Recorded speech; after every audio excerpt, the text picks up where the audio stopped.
they are easy and because they are hard.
It's a show. It's a show.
Presentation on this side or that side? Welcome to the Apollo Saturn V site.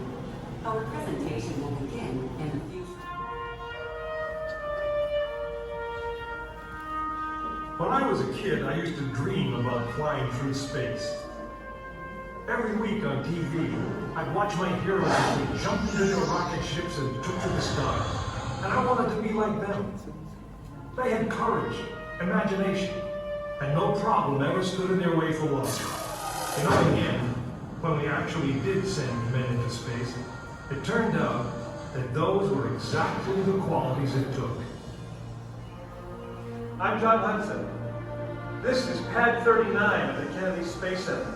I was a launch controller here when from this very spot, man took off to fly to the moon. It was a journey that began 12 years before that rocket ever left the ground. And it started on the other side of the world.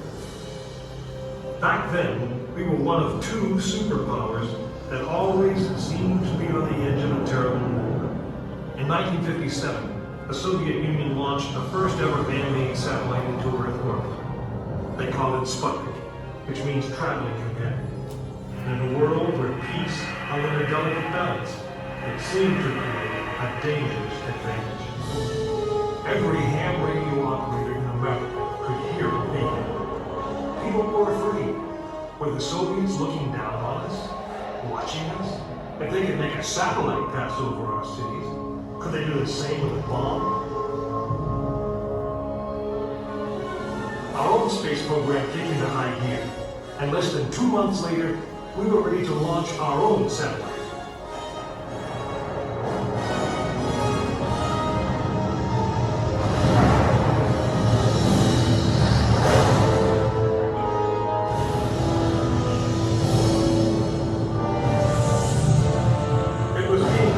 a space race, and we were running a distant second. In 1961, we fell even further behind. Soviet cosmonaut Yuri Gagarin became the first man into space, circling the world in just 89 minutes. We had our own astronauts, and they were eager and ready to take the big ride. But our manned space program couldn't seem to get off the ground. We stuck with it, and on May 5th, 1961, things finally started going right. Astronaut Alan Shepard took his ship Freedom 7 6.5 miles into space. America had its first space hero. Just a few days later, our space program received a new challenge. But this one did not come from the Soviet Union. It came from our young president. In one inspiring moment, he changed the mission from one based in fear of the present to one of hope for the future. But why, some say, the moon? Why choose this as our goal? And they may well ask, why climb the highest mountain? Why, 35 years ago, fly the Atlantic? Why does Rice play Texas? We choose to go to the moon. We choose to go to the moon.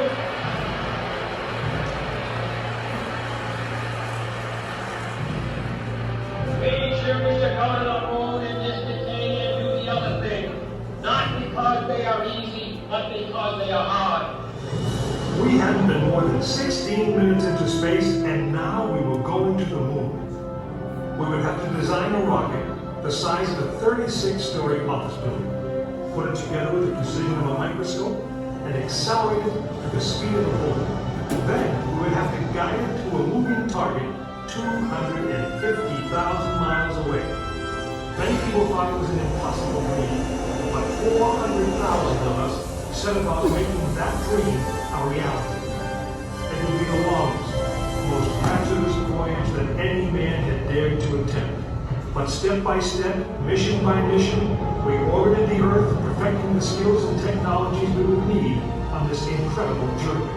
Our astronauts practiced maneuvering, docking, and the 1,000 other tasks that would comprise the moon mission. We created new alloys, lighter and stronger than anything seen before.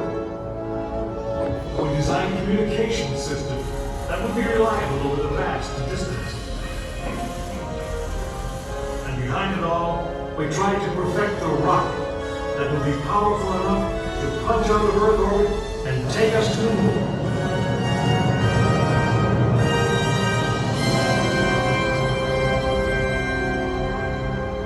One day, however, the dream of flying to the moon almost slipped away. It was January 27th, 1967.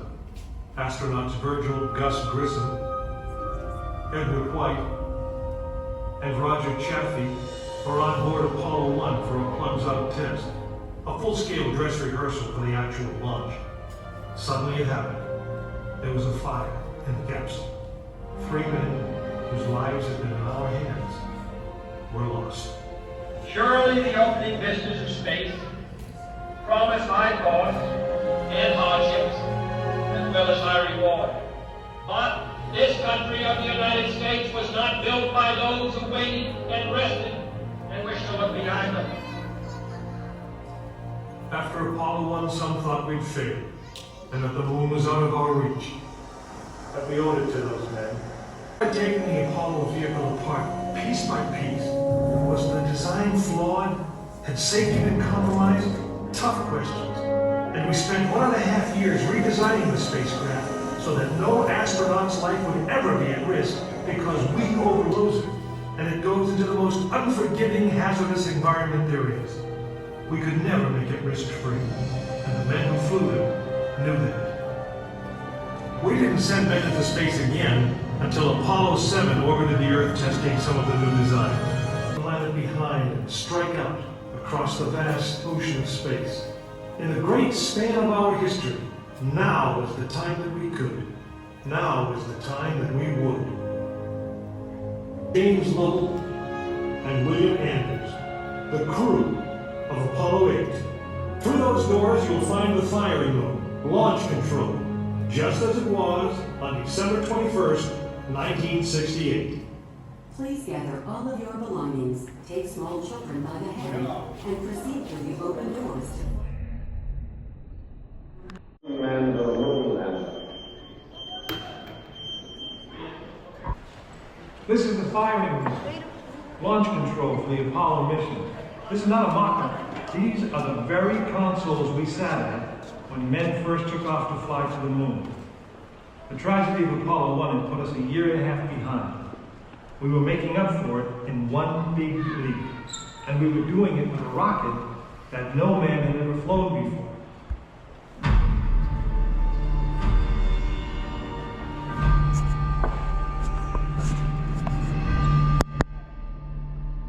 It was a few days before Christmas, 1968, when Apollo 8 sat on the pad. She was the first of a new kind, a moon rocket. This was the Phoenix, risen from the ashes of Apollo 1. The first Apollo crew did not die in vain. This was to be their testament.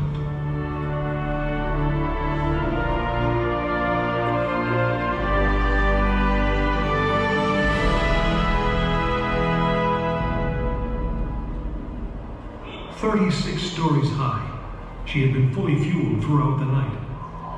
The liquid oxygen in her tanks caused ice to form on the outside of the craft. The extreme temperature differences between the air and the sub-zero fuel caused the metal skin of the rocket to expand and contract. Everyone who was on the pad agreed. It was as though the rocket was alive, breathing, straining at the leash. Earlier in the morning, astronauts Frank Borman, Jim Lovell, and Bill Anders had made their final preparations before taking that long ride out to the waiting spacecraft. The minimum safe distance from a Saturn V at liftoff was 3 miles. The reason was simple. When fully fueled, the rocket contained the explosive power of an atomic bomb. As the clock counted down, the astronauts and all of us in launch control went through the pre-flight checks, our hands on the controls of the most powerful, most complex machine ever built. It had over 2 million separate systems, and to bring these men back alive, everything had to work perfectly. Each individual system had been tested, but what we didn't know was how they would perform when all 2 million began to work together. That moment would come when the countdown clock reached 0.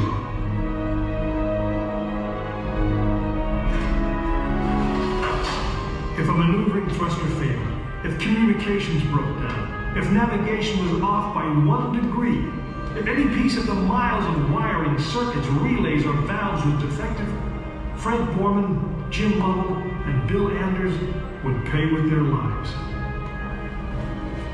As they sat, waiting for launch on that chill December morning, these 3 astronauts were back to what they had always been, test pilots.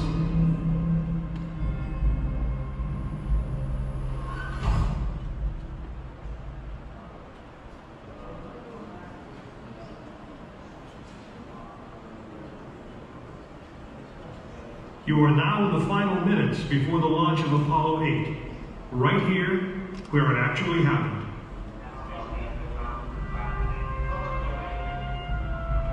Mankind is about to leave his planet behind and journey to another.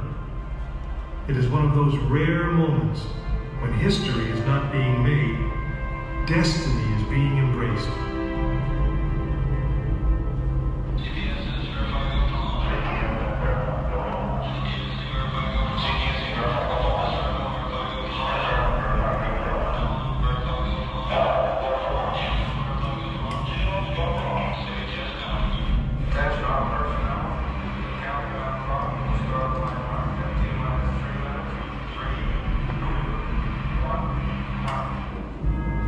This is launch control, T-minus 3 minutes and counting.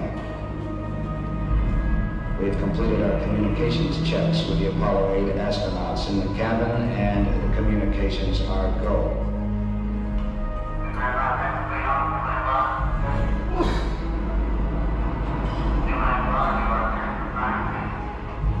period, once we do get the firing command, the various tanks within the 3 stages of the Saturn V launch vehicle begin to pressurize. We have firing command. The firing command is in. We are now on the automatic sequence. T-minus 2 minutes, 20 seconds, and counting.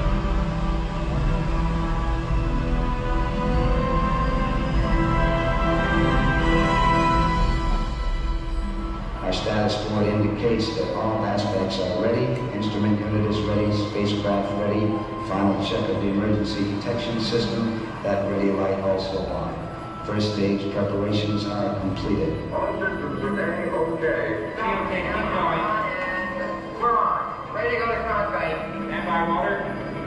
Okay, you're on. All systems go. 1 minute, 45 seconds and counting. The first stage liquid oxygen tank has been pressurized and the pressure's still building up. Coming up in 90 seconds, mark, T-minus 90 seconds and counting. The Apollo 8 crew standing by, spacecraft commander Frank Borman, Jim Lovell, Bill Anders. We now report that the liquid hydrogen tank on the third stage is pressurized. 1 minute, 15 seconds.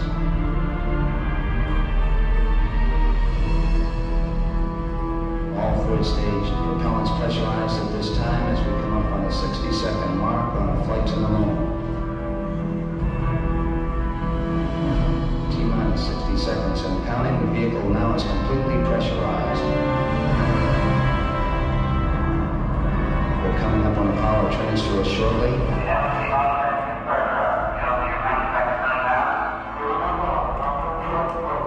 We have the power transfer. We're now on the flight batteries within the launch vehicle.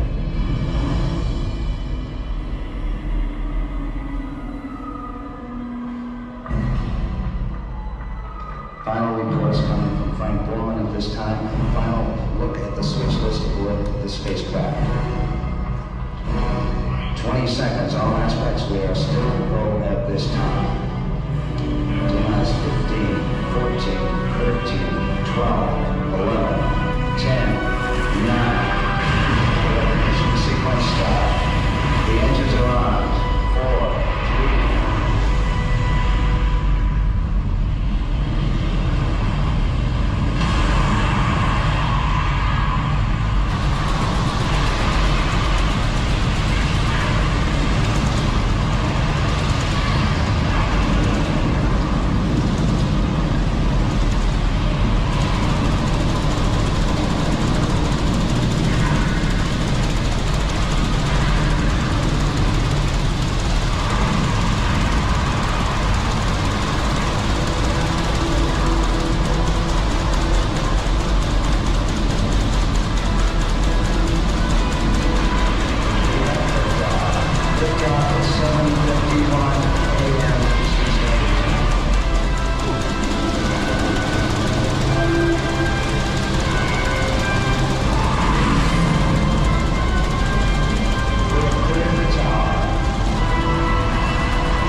Apollo 8 successfully orbited the moon, and the astronauts returned safely to the Earth.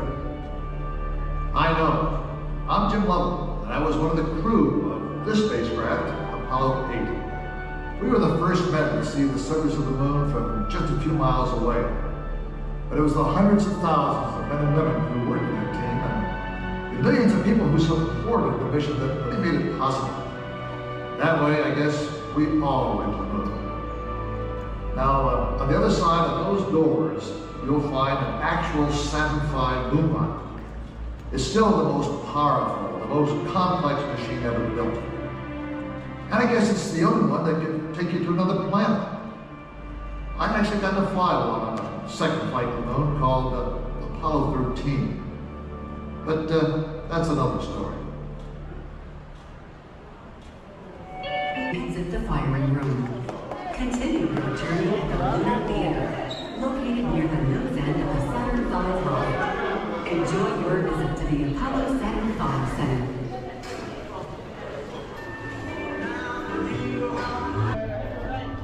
Ladies and gentlemen, may I have your attention, please? The final presentation in the lunar theater. If you would like to join us, please proceed to the nose end of the Saturn V rocket. Once again, the final presentation of the lunar theater is starting soon. If you would like to join us, please proceed to the nose end of the Saturn V rocket.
This update ako.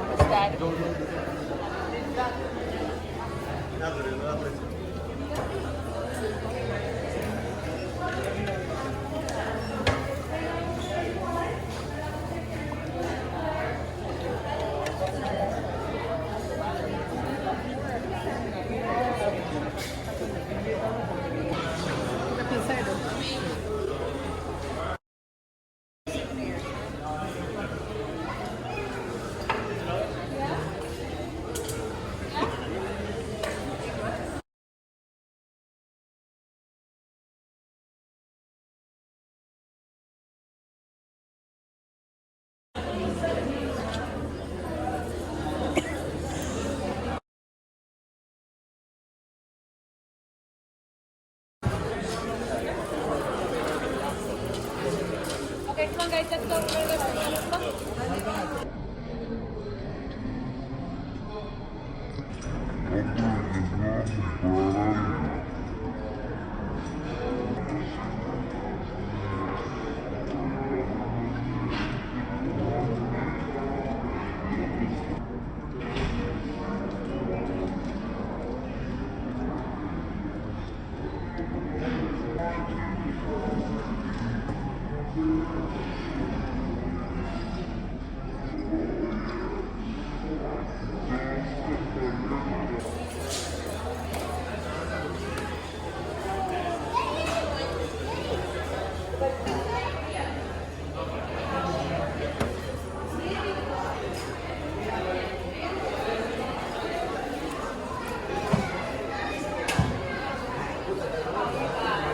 I had to get a space.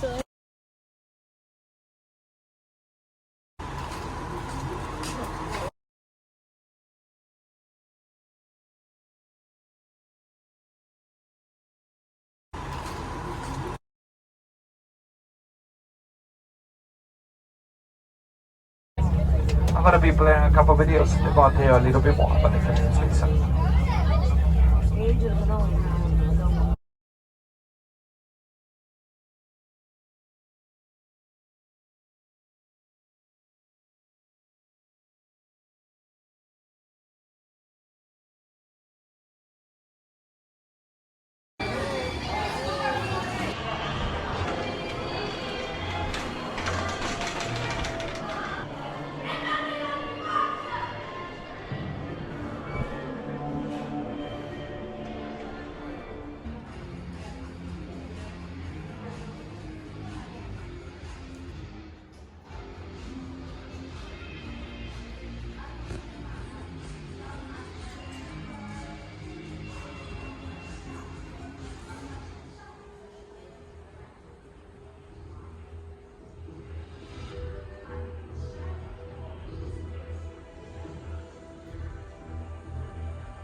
For your safety, please stay off the stage.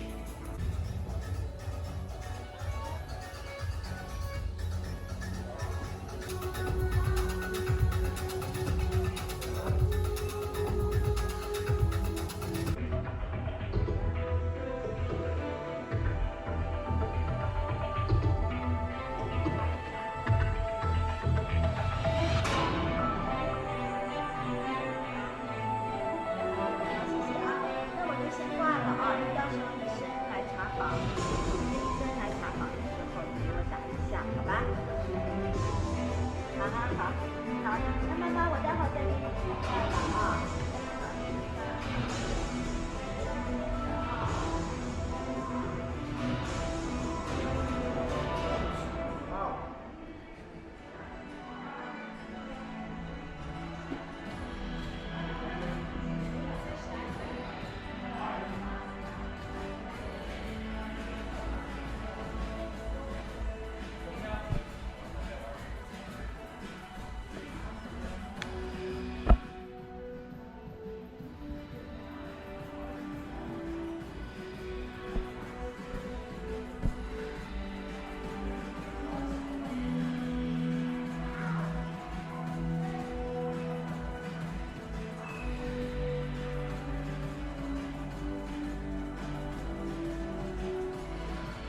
For your safety, please stay off the stage.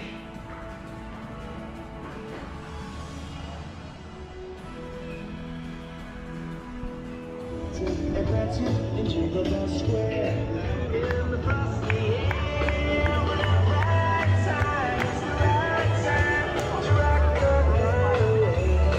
Jingle bell time is a swell time to go back in a one-horse sleigh. Jingle horse, pick up your feet. Jingle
version.